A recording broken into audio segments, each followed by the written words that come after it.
Bonsoir à tout le monde, merci de votre intérêt. Donc, je m'appelle Anaïs, je suis française expatriée en Corée du Sud, j'ai 22 ans et je suis l'auteur de plusieurs romans uniquement dans le genre BL, donc des romances homosexuelles.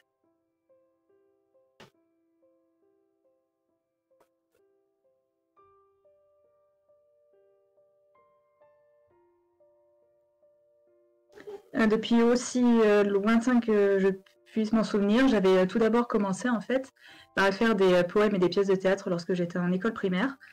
Je me suis ensuite essayée au genre des nouvelles à chute et j'ai complètement arrêté pour me focaliser uniquement sur les romans à partir du collège. Donc mon premier roman, je l'ai écrit en 2013 et depuis, je n'arrête pas.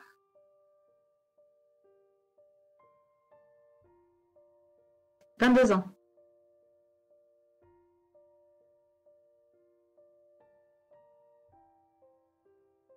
Pour moi, c'est principalement un exutoire, comme une forme de thérapie.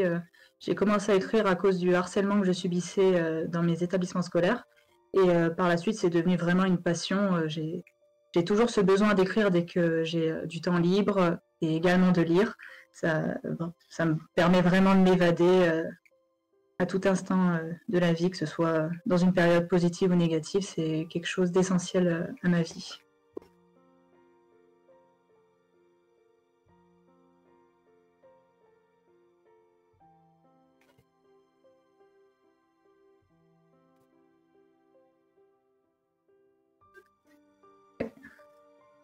Alors, je suis en auto-édition. J'avais publié mon premier ouvrage en auto-édition sur le site The Book Edition. Et par la suite, j'ai décidé de basculer sur Amazon. J'ai envoyé mes manuscrits à différentes maisons d'édition, mais lorsque j'ai reçu des refus, en fait, c'est parce que j'écrivais du coup des romances homosexuelles ou alors des romances beaucoup trop violentes qui contenaient de la torture et du viol, ce qui ne correspondait pas aux lignes éditoriales des maisons d'édition. Donc j'ai préféré uniquement me concentrer sur Amazon en attendant de voir si un jour je suis repérée avec un petit peu de chance. D'accord. Et du coup, quel genre écris-tu le plus? Dark fantasy principalement, mais j'essaye un petit peu de toucher à tous les styles. Donc, par exemple, je parle des relations qu'on peut trouver dans le cadre des maladies mentales. Donc, j'ai un de mes romans qui touche à la bipolarité et au dédoublement de personnalité. J'en ai un autre, c'est dans le monde du travail où un des personnages doit se travestir pour pouvoir accéder à un certain type d'emploi. J'en ai d'autres, c'est sur le monde des vampires et des loups-garous, donc mes sujets de prédilection du coup pour la dark fantasy. Et enfin, il y en a un qui touche la violence conjugale de la femme à l'homme. Et j'ai également publié un recueil de nouvelles où là encore j'essaie de toucher à différents sujets pour ne pas me cloisonner à un certain type de genre. Mais je reviens toujours dans le dark fantasy. D'accord. Et bah, du coup, je vais te laisser nous présenter ton roman. Alors, du coup, le dernier roman que j'ai publié en date, il s'appelle Moonlight Shadow. Donc c'est un roman du coup de dark fantasy en 3 tomes. Lui c'est le premier tome que j'ai publié sur Amazon.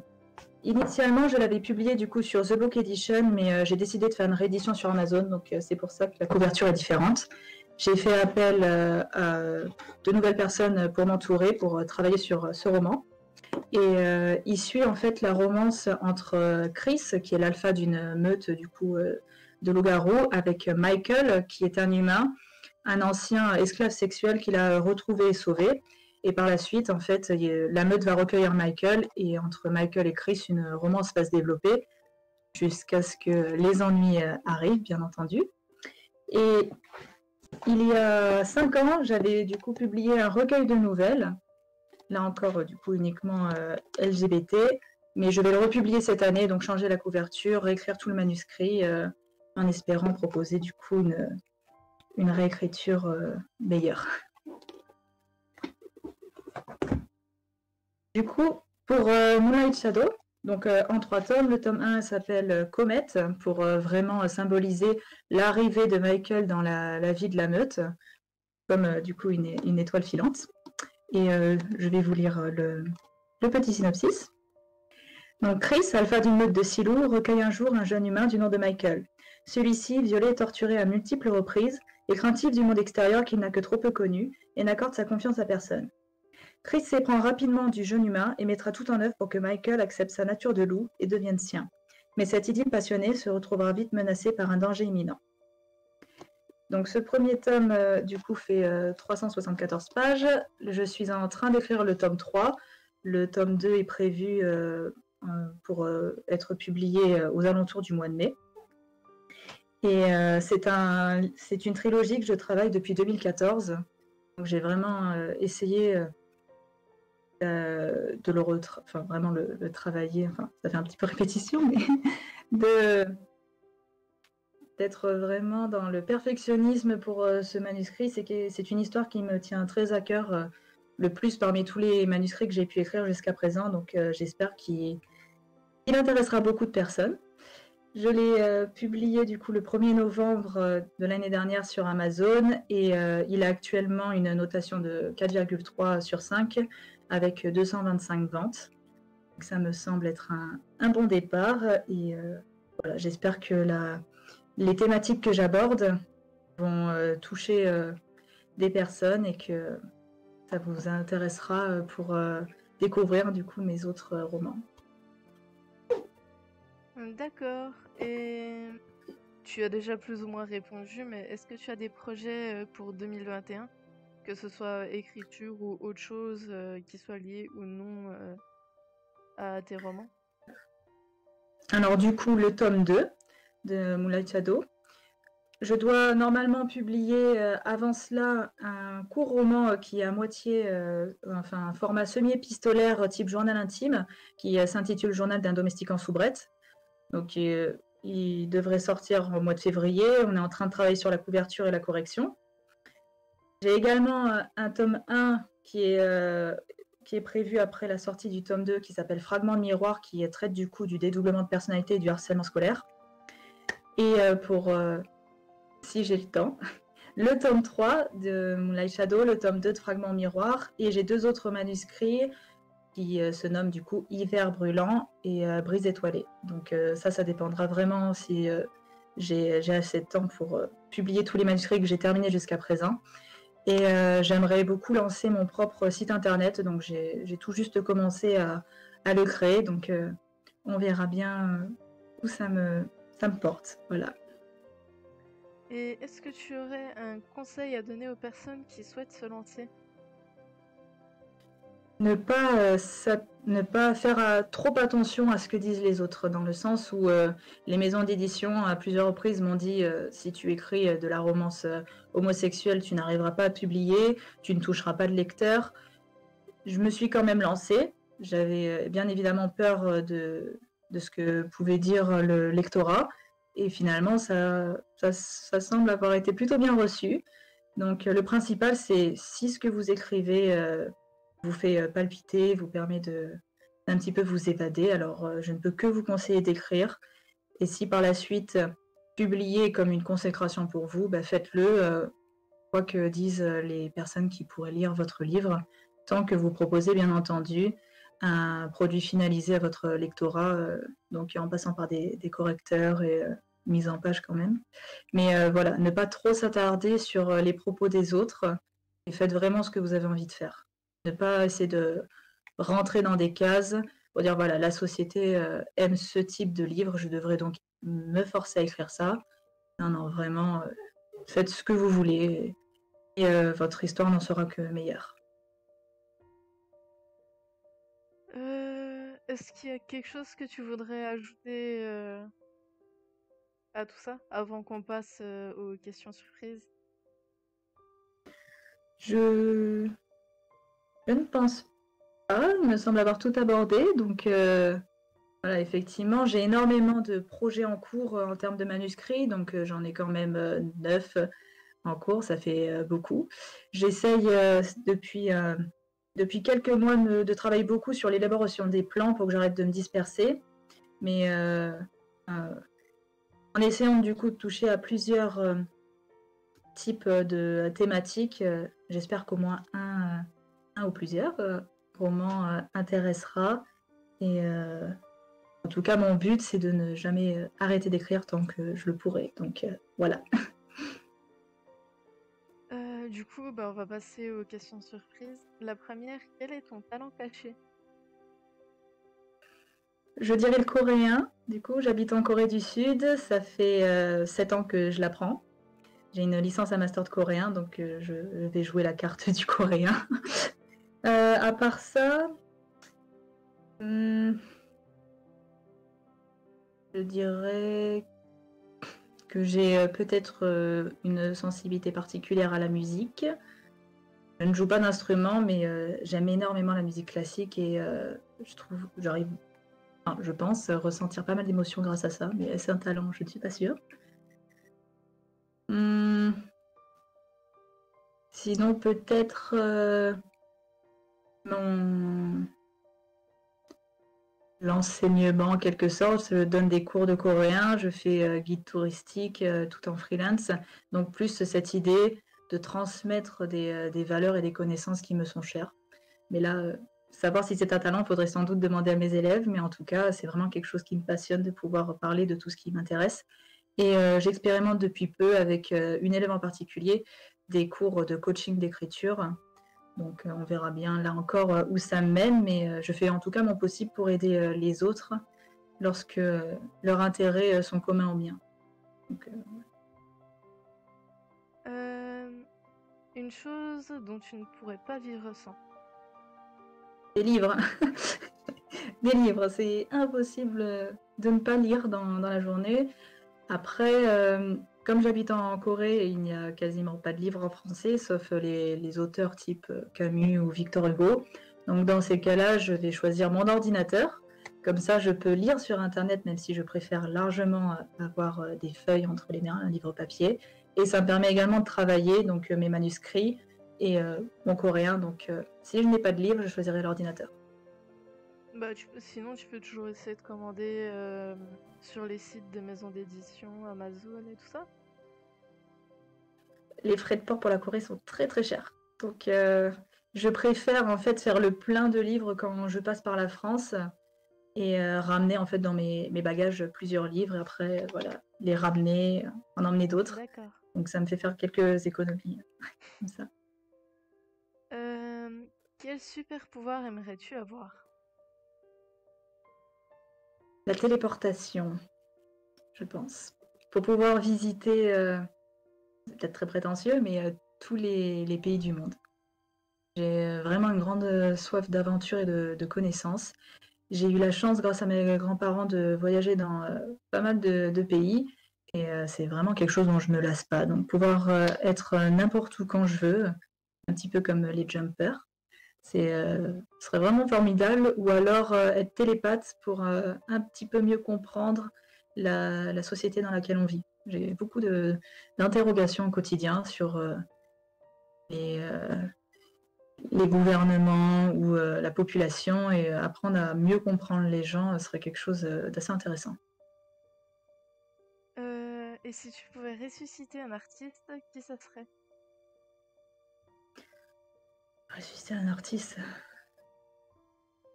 Ouf.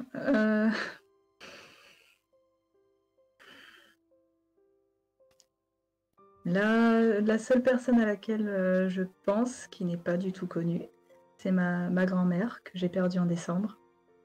Elle faisait beaucoup de dessins et elle aimait bien s'essayer également à l'écriture, donc c'était pour moi ma plus grande artiste, celle qui m'a pas mal inspirée et m'a poussée dans l'écriture justement.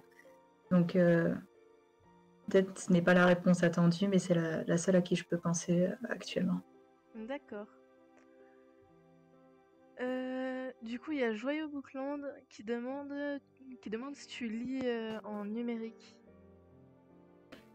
Oui, du coup, principalement en Corée du Sud.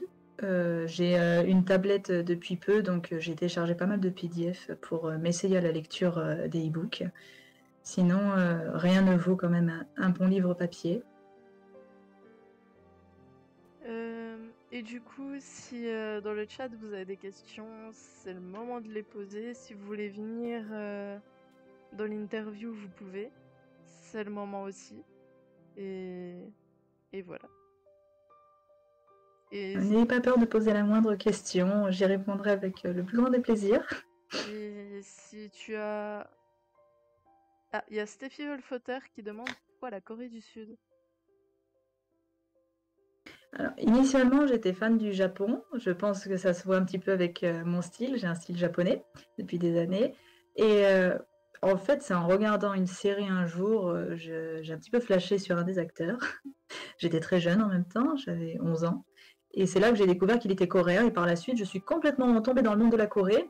Donc beaucoup de personnes connaissent la Corée pour la K-pop. Donc je suis fan de K-pop, mais ça ne se limite bien entendu pas à ça. Je suis une grande passionnée d'histoire. Et l'histoire de Corée, je trouve très riche et passionnante. Dans le sens où c'est un pays qui a été plus de 1000 fois envahi par du coup des pays frontaliers. Ils n'ont jamais riposté et rien que en fait, ce concept se répercussionne dans la culture encore aujourd'hui. Les Coréens vont être très accueillants, vont être toujours prêts à être à donner d'eux-mêmes lorsqu'un étranger est dans le besoin. Le simple fait de savoir dire bonjour en coréen fait qu'ils vous adoptent immédiatement. Donc depuis 2014, je suis en Corée et depuis 2017, j'y vis. Et j'ai à présent un compagnon coréen, je vis avec sa famille et c'est vraiment un pays fabuleux sur la culture, les traditions et même les paysages. C'est vraiment très très beau. Donc en Asie, j'ai eu la chance d'aller également au Japon et à Taïwan, mais je trouve que la culture coréenne est quand même bien différente et c'est celle qui me correspond le plus aussi sur le mode de vie. Donc je m'y sens vraiment chez moi là-bas, au contraire de la France que j'ai préféré fuir. Donc je ne peux que conseiller aux personnes qui ne connaissent pas la Corée de se pencher dessus et d'aller visiter un jour. Il y a Joyeux Bookland qui demande le fait de vivre en Corée influence-t-elle ta manière d'écrire? Oui, dans le sens où j'ai moins de temps pour écrire.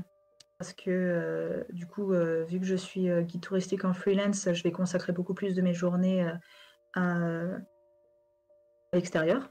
Je vais entamer à partir de mars un deuxième master. Donc là encore, mes études, comme je les fais en Corée, ça me prend pas mal de temps.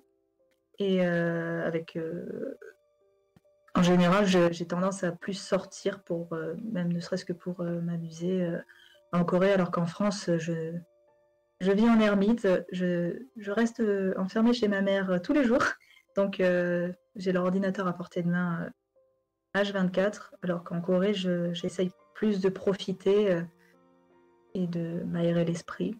Après, j'écris dès que je suis dans un transport pour essayer quand même de contrebalancer le fait que j'ai moins de temps. Et dès que je peux, dès que j'ai le temps, j'écris. Voilà, je fais mon possible en tout cas. Il y a Water Ice in Space Vibes qui demande quand tu écris, quel type d'ambiance aimes-tu dans quel type d'ambiance aimes-tu te plonger du coup quand tu écris? Ça va dépendre principalement de la scène que je dois écrire. Si je suis dans de la narration, du coup, où on suit les personnages au fil des jours et qu'il n'y a pas d'événement particulier, donc pour combler les bouleversements ou les grands événements dans le livre, je vais avoir tendance du coup à écouter de la K-pop, donc quelque chose d'assez dynamique. Lorsque je dois décrire une scène plutôt tragique, vu que mes livres parlent tous de viol et quasiment tous de torture et d'harcèlement, je vais plutôt écouter de la musique classique ou des musiques un peu plus mélancoliques. Et dans ces cas-là, j'ai récemment fait l'acquisition d'une espèce de lumière qui projette des nébuleuses au plafond. Et j'aime bien éteindre la lumière et mettre cette nébuleuse pour vraiment être comme dans une petite bulle. Et par contre, si je suis plutôt dans une scène où je vais vraiment chercher à développer les pensées du personnage ou expliquer les convictions qu'il a, qu'est-ce qu'il cherche à défendre, je vais dans ces cas-là plutôt écouter des sonorités asiatiques, du lofty pop, je crois que ça s'appelle, je ne sais plus. Mais j'ai une playlist où il y a pas de paroles, mais vraiment que des sonorités asiatiques pour m'apaiser et bien me concentrer sur le message que je cherche à faire passer à travers mes personnages. Donc ça va vraiment dépendre des scènes et même des manuscrits, comme ils ne touchent pas tous les mêmes sujets. Mais par exemple, pour celui que je dois publier en février, Journal d'un domestique en soubrette, qui traite de l'inceste, je vais beaucoup écouter les sonorités asiatiques, alors que... Oula. Pour Moonlight Shadow, je vais plutôt être dans la K-pop ou la musique classique. Donc ça va vraiment dépendre des scènes et des manuscrits. D'accord. Du coup, si dans le chat vous avez encore des questions, n'hésitez pas.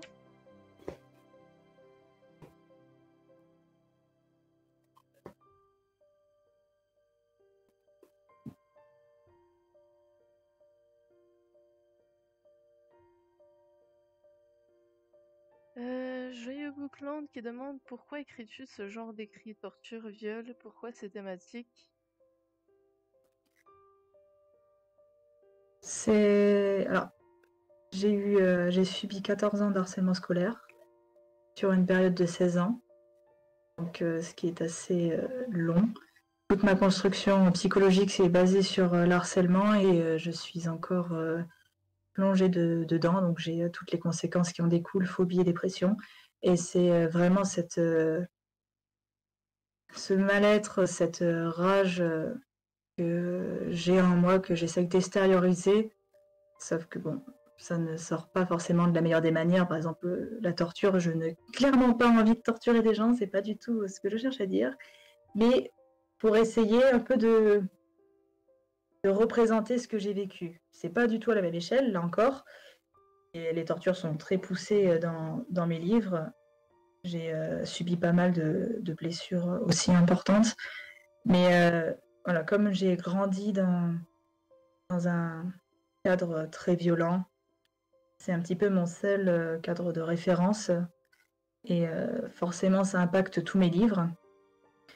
Pour l'harcèlement, les livres qui touchent à l'harcèlement, je m'inspire directement de ce que j'ai subi. Par contre, pour la thématique commune qui est le viol, je n'ai, en mon souvenir, je n'ai jamais subi d'agression, mais j'ai failli être violée. J'ai eu des attouchements au collège et depuis des années, même dans la petite enfance, j'avais toujours cette peur du viol. C'est vraiment quelque chose qui me marque depuis des années. Je me vois très bien penser à ça lorsque j'avais 5-6 ans. Donc je serais intéressée de savoir pourquoi c'est quelque chose qui va lier tous mes personnages. Mais en même temps, je constate une évolution dans la manière où j'aborde cette thématique, dans le sens où, du coup, Michael, lui, est un esclave sexuel. Il a énormément de mal à se relever, à juste titre, de ce qu'il a vécu. Alors que les tomes que j'ai écrits par la suite, du coup, qui sont plus vieux, donc je rappelle, j'avais commencé à écrire en 2014, les tomes qui sont sortis par la suite, donc Fragment de miroir en 2016, il y a également deux des personnages qui ont été victimes de viol. Là, on commence déjà par un cheminement où très bien, j'ai été agressée, mais ce n'est pas ce qui me définit. Il faut que j'apprenne à me relever ça. Et j'essaye de me dire, soit effectivement j'ai subi quelque chose dans la petite enfance que je me souviens pas, et mon esprit est en train de travailler, il faut que je m'en souvienne. Soit alors le viol est ce qui permet de représenter toutes ces années d'harcèlement, et que là encore je fais un travail sur moi pour essayer de me sortir de ma dépression et toutes les phobies qui en découlent. Donc c'est vraiment toute cette violence dans les livres, elle n'est pas... Enfin, les livres sont quand même assez violents, mais c'est pas du tout ce qui va les définir. C'est principalement l'amour, la résilience, l'estime de soi qu'on arrive à obtenir à la suite de plusieurs épreuves. Et selon les personnages, j'essaye de leur faire adopter la voix que j'aimerais moi-même avoir. Dans Certains me représentent complètement, sans pour autant être des personnages type Mary Sue. J'essaye de ne pas faire des personnages étant trop similaires. Mais selon les discours, c'est vraiment moi qui parle. Et selon d'autres discours, c'est ce que j'aimerais être capable de dire un jour avec confiance. Donc c'est pour ça que mes livres, comme je disais, sont une forme de thérapie parce que j'essaye vraiment de laisser dedans toutes les mauvaises phases que j'ai eues jusqu'à présent dans la vie et d'en tirer à la fin une fierté. En sens, voilà, j'ai subi ça, j'ai mis ça là-dedans. Mon personnage a réussi à s'en sortir ou pas selon, mais voilà, je suis fière d'avoir pu utiliser mon expérience de vie pour avoir fait un livre qui, j'espère, touchera les gens, pas que sur la relation entre les protagonistes, mais aussi les messages cachés derrière. Donc, mes manuscrits me sont très intimement liés dans les thématiques. Mais voilà, je rassure tout le monde, je ne veux torturer ni tuer personne. Ce n'est pas mon but. Voilà, c'est vraiment un exutoire. Et du coup, il y a Steffi Wolfotter qui demande pourquoi avoir choisi la dark fantasy pour tes histoires. C'est le genre littéraire que je préfère lire depuis des années. Vraiment, j'ai toujours adoré lire des histoires de vampires principalement et de loups-garous. Et j'arrête pas de m'en détacher. C'est dès que je vais dans une librairie ou dans un espace culturel et que je vois un livre avec des vampires ou des loups, je suis obligée de m'arrêter devant, de lire. Et c'est pour ça que c'est tout naturel pour moi de m'essayer à ce genre-là. Je suis vraiment beaucoup plus à l'aise dans cet univers. Après, voilà, je me cantonne pas à ça, j'essaye un petit peu d'élargir mon horizon, donc en essayant de lire des romans plutôt historiques ou médicaux, et de m'essayer à d'autres styles, donc comme les tranches de vie, tout ce qui est la thématique des violences conjugales, des maladies psychiatriques et autres. Donc voilà, ne pas me cantonner. Et je garde quand même un certain lien avec des sujets qui me sont importants. Par exemple, ma mère travaille en psychiatrie, donc c'est pour ça que j'ai voulu essayer un genre dans la psychiatrie et que j'aime beaucoup lire des livres sur la médecine. Mais je reviens voilà, toujours à mon genre prédilection dans la lecture ou l'écriture, donc dark fantasy, principalement vampires. Donc j'ai des manuscrits qui parlent des vampires, mais ce sont vraiment mes projets les plus importants que j'ai depuis des années. J'attends un petit peu d'avoir publié tout ce que j'ai écrit jusqu'à présent, comme pour être une sorte d'apothéose, sans prétention. En tout cas, de mon point de vue, voilà, mes romans sur les vampires sont les manuscrits que je souhaite le plus travailler. Donc, je préfère attendre d'avoir bien évolué dans mon parcours d'auteur avant de proposer ces manuscrits au grand public, parce que ce sont les plus importants pour moi. D'accord. Du coup, il y a Joyeux Bookland qui demande: as-tu rencontré des difficultés dans l'auto-édition en vivant en Corée? Pas du tout. Parce que, alors, comme avant j'étais sur The Book Edition, il faut savoir que j'étais sur le The Book Edition, le compte gratuit. Donc, il n'y avait aucune promotion possible pour les livres, sauf si on possède l'URL qui ramène à chaque livre. Donc, c'est-à-dire pour les personnes qui ne connaissent pas bien ce site, si on tape le nom du roman dans la barre de recherche, il ne va pas sortir. Et pour qu'il sorte, il faut payer. Donc, j'étais uniquement dans la partie gratuite. Ce qui fait qu'en un an et demi, la première édition de Moonlight Shadow m'a rapporté 10 ventes.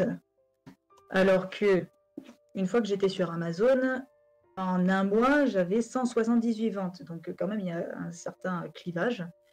Et les services proposés sont différents. Donc depuis que je suis en Corée, en fait, j'ai commencé à travailler avec une très bonne amie qui m'a dessiné la couverture. Donc c'est grâce à la Corée que j'ai pu rééditer Moonlight Shadow avec une couverture qui me ressemble, la couverture que j'avais imaginée depuis des années dans ma tête, car celle-ci était proposée par le site The Book Edition, donc ne me correspondait pas dans son style. Et il me tarde de pouvoir à nouveau revoir cette personne en Corée comme elle revient cet été, je croise les doigts, pour continuer à travailler là-dessus. Donc au final, la Corée m'a plus apporté dans l'auto-édition qu'autre chose, parce que mes livres sont vraiment à l'image de la représentation mentale que j'en avais. Et tout ce qui est rapport aux revenus et autres, à partir du moment où je dépasse pas un certain revenu, ça ne pose pas de problème aux yeux de la Corée, donc il ne faut pas que je touche plus de 4 000 par an, pas par mois, par mois ce serait quand même fabuleux. Il ne faut pas que je touche plus de 4 000 euros par an, et ça ne pose pas de problème à la Corée pour les déclarations fiscales en fait. Donc je fais quand même bien attention à comment se passent les lois des entrepreneurs en Corée, parce que c'est très régulé. Et je pense que ça m'a surtout apporté pour le côté artistique, mais en même temps les désavantages du coup c'est que je peux moins écrire. Donc voilà. Globalement j'en tire beaucoup plus une bonne expérience, un bon mode de vie, rythme littéraire, que des inconvénients. Toujours Joyeux Bookland qui demande: as-tu approché des maisons d'édition spécialisées dans la dark fantasy, l'horreur, etc. Lorsque je les ai approchés, oui, donc j'avais envoyé mes manuscrits en 2018, la dernière fois il me semble.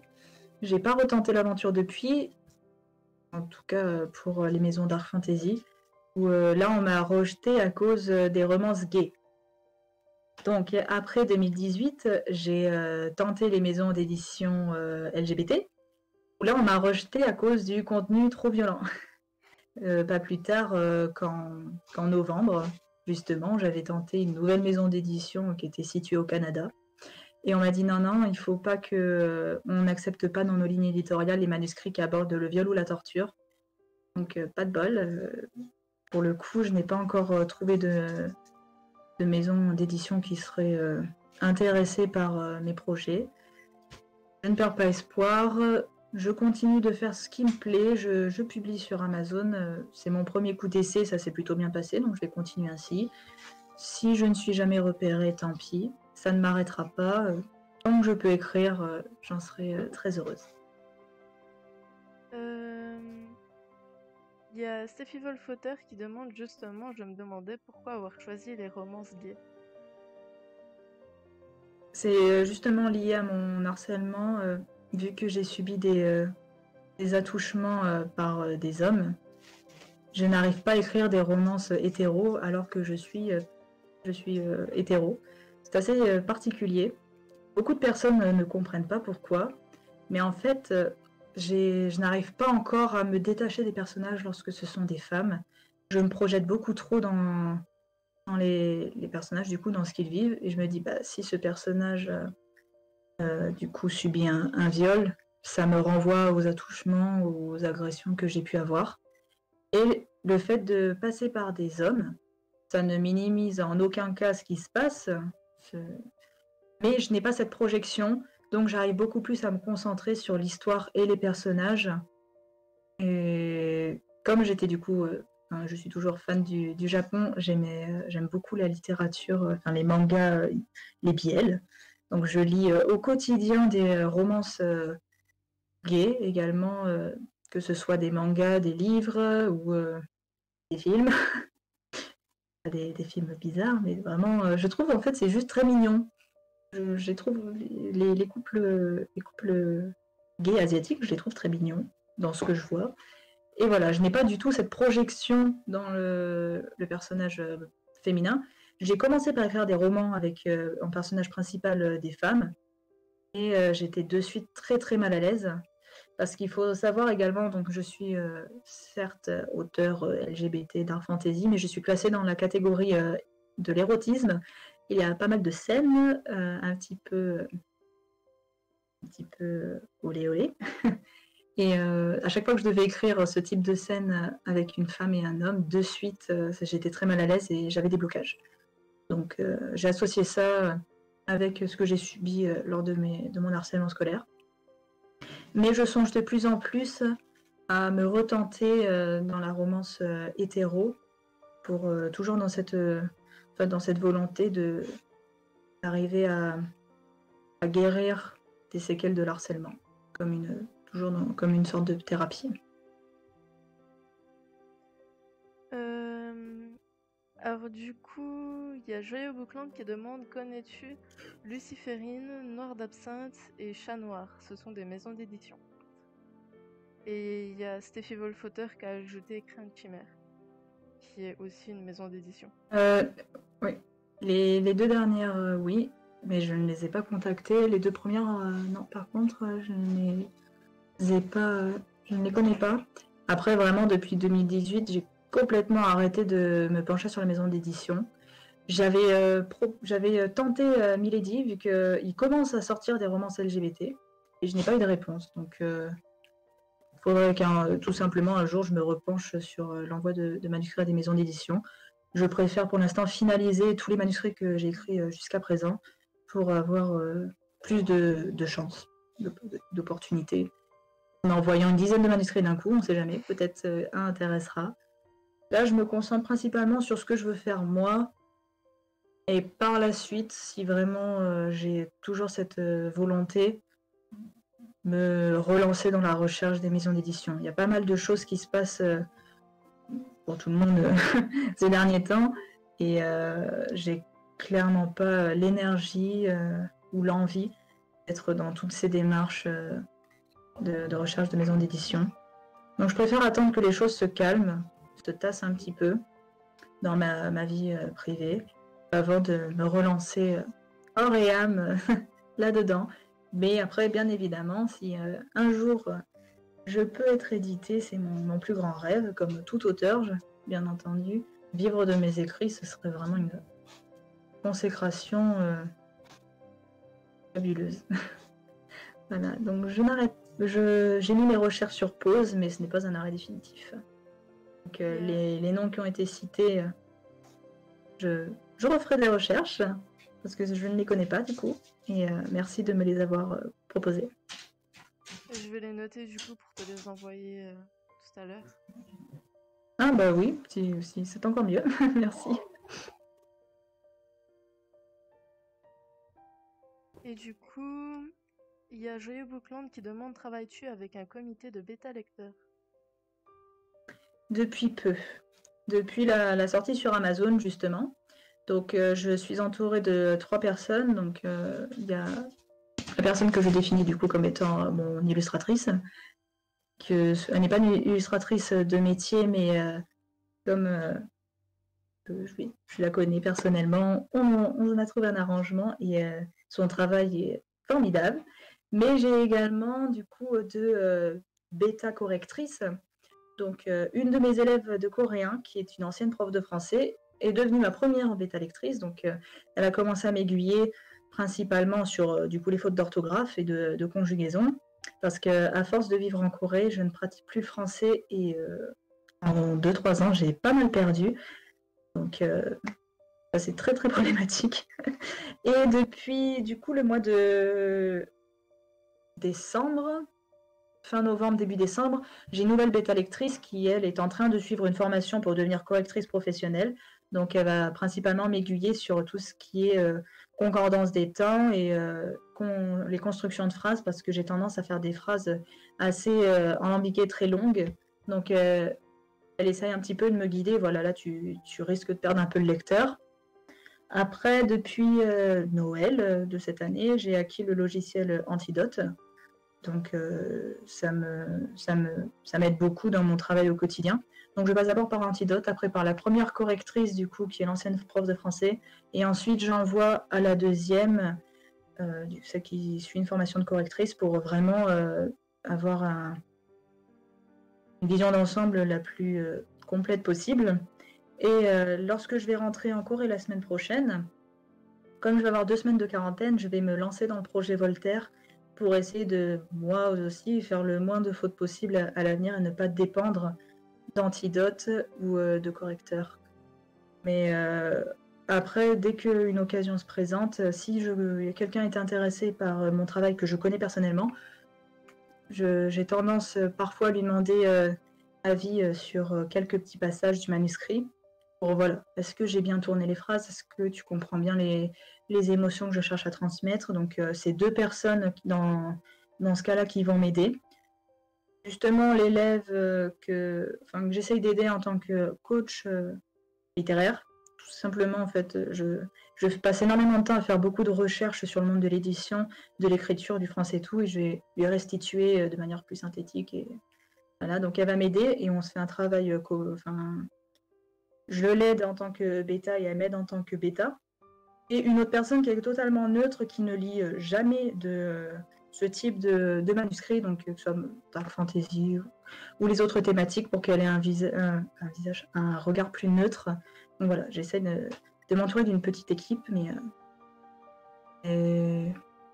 j'essaye principalement de dépendre uniquement de moi, surtout à l'étranger, c'est bien. Tout en restant avec mon illustratrice, elle est très très bien, donc voilà. Il y a Steffi Wolfotter qui demande « Et en attendant de vivre de tes écrits, tu fais quoi dans la vie ?» Du coup, comme j'ai abordé tout au début, j'ai été diplômée d'une licence de langue, culture et histoire coréenne. Je viens d'être diplômée l'année dernière d'un master de relations internationales sud-est asiatique spécialité Corée. Et à partir de mars, j'entame un deuxième master qui est dans la diplomatie publique. Et j'espère à la fin de ce master pouvoir prétendre travailler dans le domaine diplomatique, idéalement en ambassade. Ce serait vraiment chouette. Après, voilà, je fais de la freelance en tant que professeur de coréen depuis 4 ans et guide touristique depuis 2019. Donc, avec le Covid, mon activité de guide, elle a pas mal souffert. J'ai eu des contrats qui ont été annulés. Donc, j'espère pouvoir reprendre cette activité. Et on verra bien où les choses me portent. En soi, j'ai essayé de trouver du travail encore l'année dernière, mais là encore, le corona m'a mis des bâtons dans les roues. Donc, si je ne peux pas vivre de mon travail d'auteur, j'aimerais me diriger soit dans le monde diplomatique, soit dans le monde du journalisme, parce que je suis journaliste pour 2 journaux bénévoles sur la littérature coréenne et la K-pop en Corée, du coup, où je vais traduire en français, anglais, des conférences de presse, des showcases qui se déroulent en coréen. Donc soit diplomatie, soit journalisme, soit éventuellement l'enseignement, si je peux être prof de coréen pour des étrangers, mais ça m'étonnerait énormément en Corée. Ils ont tous les Coréens qui veulent, dont ils ont besoin. Ou faire guide touristique, du coup. J'avais pour projet de monter ma propre boîte, sauf que c'est très compliqué en Corée d'être auto-entrepreneur. Déjà, la première condition, c'est de donner 80 000 € au gouvernement. Donc, comme je n'ai pas cette première condition, je n'ai même pas continué de lire les autres conditions. Donc, voilà, on verra bien d'ici 2 ans et demi. Les masters, ils durent 2 ans et demi en Corée. Quelles seront les opportunités qui s'ouvriront à moi? Si ce n'est pas l'écriture, je continuerai dans les domaines qui m'intéressent. Espérons. Il y a Water Ice qui dit « Je me permets de dire que travailler avec Anaïs c'est toujours un plaisir, tellement sa passion est grande. Je vous invite vraiment à lire son travail. » C'est justement mon illustratrice. C'est pour ça que je faisais un petit sourire tout à l'heure, parce que je ne m'attendais pas à ce qu'elle soit là, la Chippy. Mais c'est également un plaisir de travailler avec elle. Donc, elle suit une formation à Rubica, si jamais vous connaissez, pour travailler dans l'animation. Et elle a tout récemment ouvert sa propre auto-entreprise. Donc n'hésitez pas à aller voir son travail également. Les couvertures en soie de livre ne sont pas son travail principal. Elle est plus dans la conception de vidéos, d'animation et de logos. Donc si vous avez besoin, je ne peux que vous la recommander. Elle est tout aussi à l'écoute. Et j'espère en tout cas qu'elle a bien compris la passion qui m'animait, je pense en tout cas, pour l'écriture de mes livres, et que si elle a accepté de travailler avec moi, peut-être que d'autres personnes accepteront de lire mes écrits. Donc voilà. Merci à elle d'être présente déjà ce soir et de tout ce qu'elle a fait pour m'aider jusqu'à présent. C'est elle qui travaille sur la couverture de Journal de la domestique en soubrette, qui doit sortir dès que possible. Donc voilà, c'est toujours un plaisir de travailler avec elle. Merci Laurie.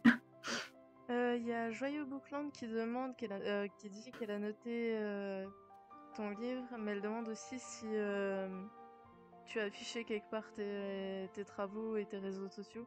Du coup, je sais pas si là tout de suite maintenant tu es sur le live ou pas. Du coup, si c'est pas le cas, enfin si c'est le cas, je t'invite à y répondre. Non.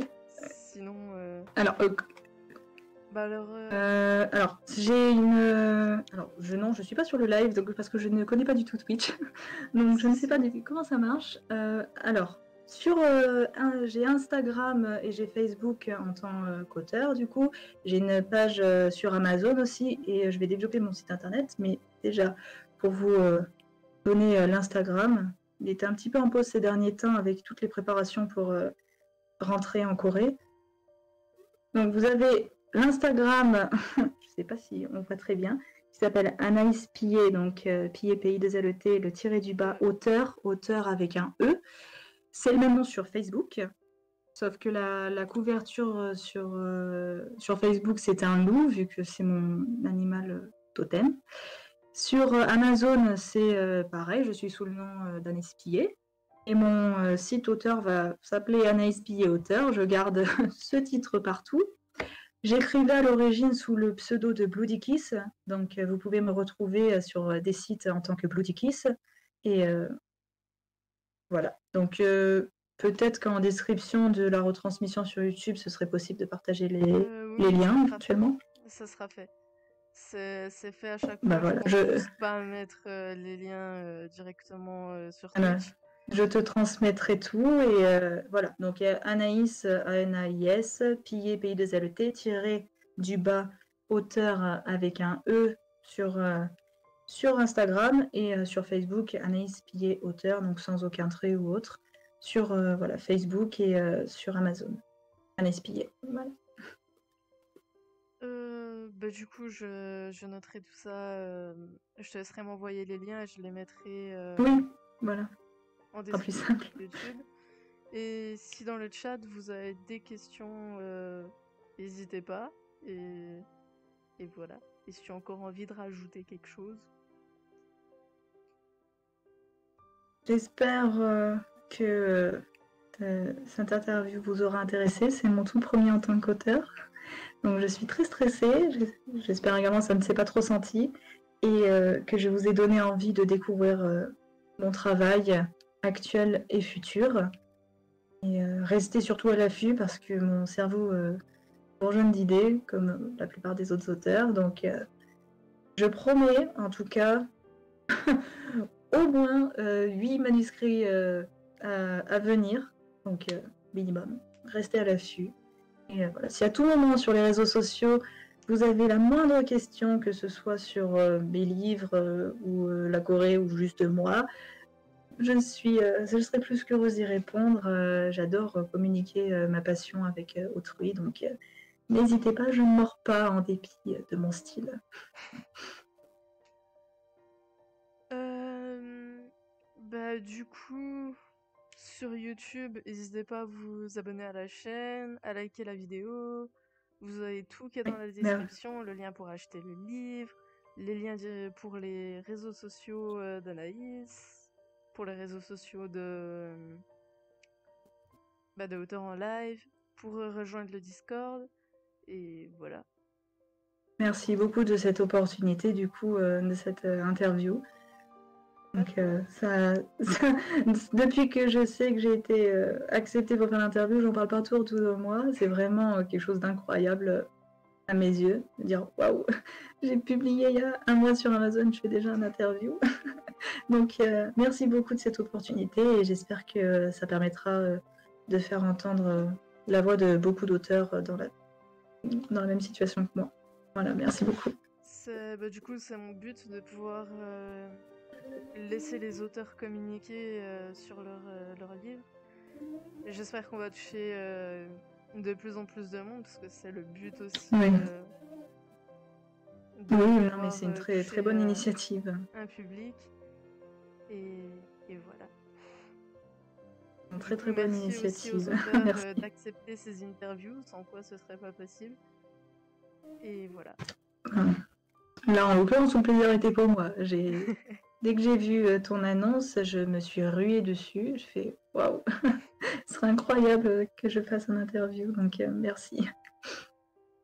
Et du coup, bah, à mercredi pour la prochaine auteure qui sera Melissa Garriga.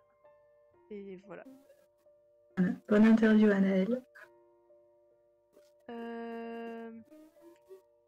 Et sauf si tu as encore envie d'ajouter quelque chose, je te propose d'arrêter là.